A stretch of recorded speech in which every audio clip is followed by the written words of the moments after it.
Despite some miscues, Nationals excited by young outfielders promise by Jamal Collier at Jamal Collier Washington. The first weekend of Victor Robles' career as the Nationals' starting center fielder is complete, a tantalizing and frustrating experience to watch the super-talented rookie excel at the plate while adjusting to the rest of the game on the fly.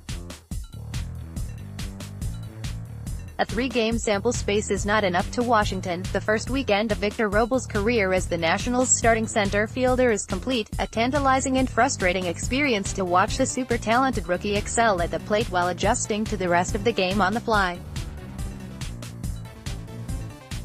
A 3-game sample space is not enough to draw any grand conclusions, but one thing seems certain for the Nationals' top prospect and National League Rookie of the Year candidate: there will be growing pains. Robles' youth was easy to spot during opening weekend. He backpedaled for balls in center field, overthrew cutoff men and ran into a double play between third and home, costing the Nats a run during a tight game on opening day. And yet at the plate the transition went smoothly. In his first 11 plate appearances, Robles collected 5 hits, .455, including 3 doubles and a home run, and scored 3 runs. He routinely turned over the top of the lineup as the second leadoff hitter, batting ninth, just as manager Dave Martinez intended.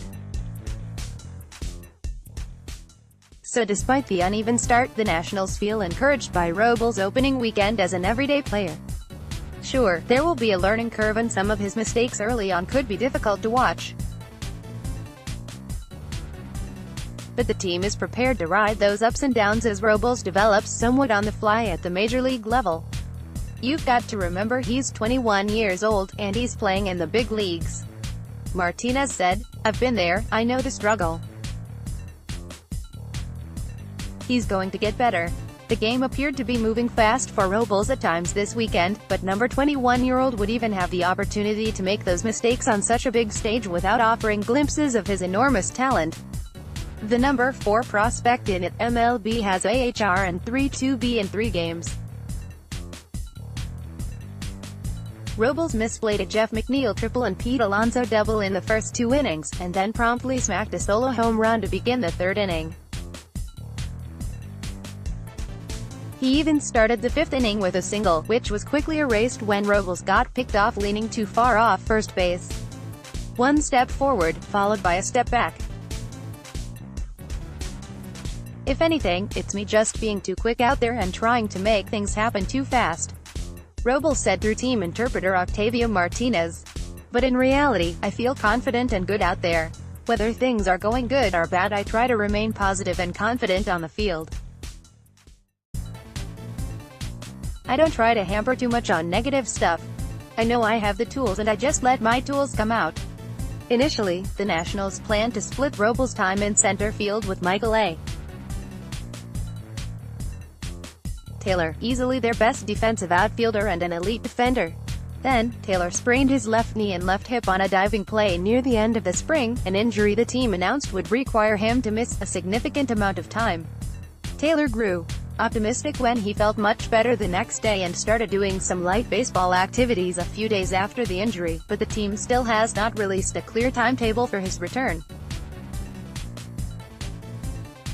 With Taylor sidelined, the center field job is Robles completely, a chance to learn and grow as the season moves along. "He's like an aggressive Mustang," third base coach and outfield coordinator Bobby Henley said. "The things he can do out there in the outfield, or on the bases, at the plate, are phenomenal. But I think there are a few things that will pop up occasionally when you're a young player and you play at such a high level. We're going to continue to let him be a Mustang. We talk and go over things daily before and after the game." The miscues to start the season have quickly become teachable moments for this coaching staff, and perhaps that is what encourages them most about his start. The weather conditions prior to Sunday's series finale were windy and rainy, but Henley didn't even have to wonder whether Robles wanted to get extra work in the outfield before the young center fielder found him to figure out what time they were going to the field. Robles credited veteran right fielder Adam Eaton for his constant guidance, sometimes during games in the outfield.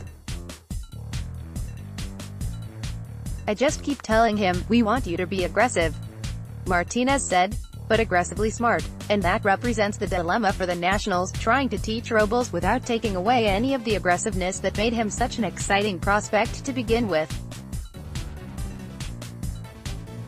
One weekend has already given them a glimpse of the payoff Robles' immense talent can bring, even if he is not fully polished.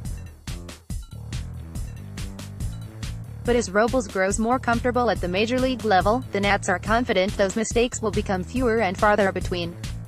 It's one thing with Vic, man, he wants to be great, Henley said. Whenever something pops up, he takes it to heart, as we all do, and learn from it and move on. He sure is fun to watch. He may make mistakes here or there, but I'll tell you what, he's on base to make a mistake. He's hitting balls off the wall, homers, you know what I mean. Shoot, I just have a blast going out and watching him play every day because he keeps getting better and better and better. Jamal Collier has covered the Nationals for MLB.com since 2016. Follow him on Twitter at @JamalCollier. Read more. Washington Nationals Victor Robles